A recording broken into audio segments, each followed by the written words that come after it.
बबलू हाथी सुबह सवेरे अकेले वन में टहलने के लिए निकला। वह अपनी ही धुन में चला जा रहा था।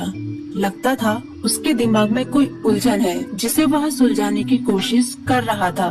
सड़क पर आगे बढ़ते ही उसके सामने चीकू खरगोश भागा। बबलू का पैर उसके ऊपर पड़ने ही वाला था कि चीकू जोर से चिल्लाया। उसकी आवाज सुनकर बबलू ने अपना पैर पीछे खींच लिया। कहाँ खोए हो बबलू भाई? कहीं नहीं, बस कुछ ऐसे ही सोच रहा था। किस बारे में? तुम जानकर क्या करोगे? शायद मैं तुम्हारी कुछ मदद कर सकूं। तुम तो जानते हो आजकल वन में कितनी चोरियां हो रही हैं, पर चोर का कोई अता पता ही नहीं है। इस बात को लेकर वन के सारे प्राणी चिंतित थे। वे वहाँ खुद को सुरक्षित महसूस नहीं कर रहे थे।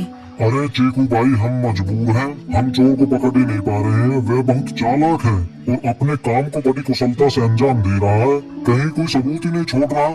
हमारे राजा इस बात को लेकर बहुत चिंतित हैं। यही कारण है कि हम सब इस बारे में सोच रहे हैं। अब तुम मेरी इसमें क्या मदद कर सकते हो? मैं कुछ सोचता हूँ, हो सकता है मुझे कोई उपाय सूझ जाए।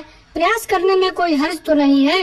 तुम ठीक कहते हो चीकू, लेकिन वन के गुप्तचर भी अभी तक इसका कोई हल नहीं निकाल सके। इतना कहकर वे चुप हो गए। बबलू की बातों ने चीकू को सोचने के लिए मजबूर कर दिया। चीकू को उदास देखकर बबलू बोला, तुम अपना मन छोटा मत करो। मुझे अच्छा लगा कि तुमने मेरी परेशानी को समझा। कभी मैं भी इस वन के लिए गुप्तचर का काम करता था। एक बार मेरी टांग टूट जाने से मेरे अंदर फुर्ती नहीं रही। तब से मैंने यह काम छोड़ दिया। चीकू, तुम चाहो तो यह काम दोबारा कर सकते हो। वन के प्राणी ज्यादातर दिन में भोजन की तलाश करते हैं, वे रात को आराम करते हैं। तुम दिन रात दोनों में ही भोजन की तलाश में निकल सकते हो। हो सकता है रात को तुम्हें कुछ ऐसी बातों का पता चल जाए जो हमारे काम की हो। हाँ बबलू, तुम ठीक कहते हो। मैं आज रात को वन में घूमकर इस बात का पता करने की कोशिश करता हूँ। थोड़ी देर बातें करके चीकू अपनी बिल की ओर बढ़ गया और बबलू अपने रास्ते चला गया। चीकू के दिमाग में अभी तक बबलू की कई बातें घूम रही थी। उसे समझ नहीं आ रहा था वह बबलू की मदद कैसे करे। दिन भर वह उसी उधेड़-बुन में लगा रहा।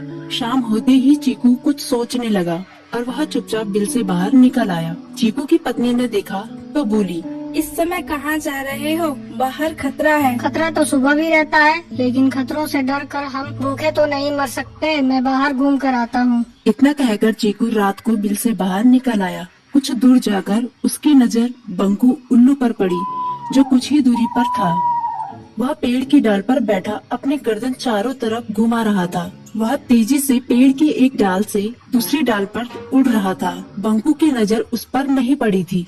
कुछ सोचकर चीकू पेड़ के पीछे से बाहर निकलकर थोड़ी खुली जगह पर आ गया और वहाँ से बंकू उल्लू को देखने लगा। बंकू ने चीकू को अंधेरे में भी देख लिया, पर उसने उसमें कोई उत्सुकता नहीं दिखाई और अपनी गर्दन चारों ओर घुमाता रहा। चीकू बड़ी देर तक बंकू की हरकतों पर नजर रखे रहा। वह थोड़ी देर तक खुले मैदान में खड़ा रहा, पर बंकू ने उसे देखकर भी अनदेखा कर दिया। उसने महसूस किया कि बंकू के आसपास चमकू चमगादड़ भी मंडरा रहा था। कुछ देर वन में घूमने के बाद चीकू अपने बिल में लौट आया और सुबह होने का इंतजार करने लगा।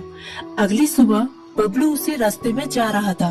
रास्ते में चीकू उसका इंतजार कर रहा था। आज बड़ी जल्दी आ गए बबलू। हाँ, आजकल मुझे चिंता की वजह से नींद नहीं आती। कोई नई खबर है क्या? यकीन से तो मैं नहीं कह सकता, पर मैं तुम्हें ऐसे प्राणी का नाम बता सकता हूँ जो शायद चोरों की मदद कर रहा है। कौन है वो? बंकू उल्लू। इतना कहकर चीकू ने रात की घटना उसे ज्यों की त्यों सुना दी। इसे सुनकर बबलू का माथा ठनका। बबलू की आंखें चौंधिया गई। तुम ठीक कह रहे हो। मुझे आज रात बंकू और चमकू पर नजर रखनी होगी। इतना कहकर वे दोनों अपने अपने रास्ते चले गए। बबलू रात को अपने साथियों के साथ बंकू पर नजर गड़ाए रहा। उसकी संदिग्ध गतिविधियों को देखकर बबलू ने उसे उसके साथियों चंकी और समकी लोमड़ के साथ पकड़ लिया। बबलू ने सख्ती से पूछताछ करनी शुरू कर दी। तुम इस समय बंकू चमकू के साथ क्या कर रहे हो? हम चारों दोस्त हैं, इसलिए साथ बैठकर बातें कर रहे हैं।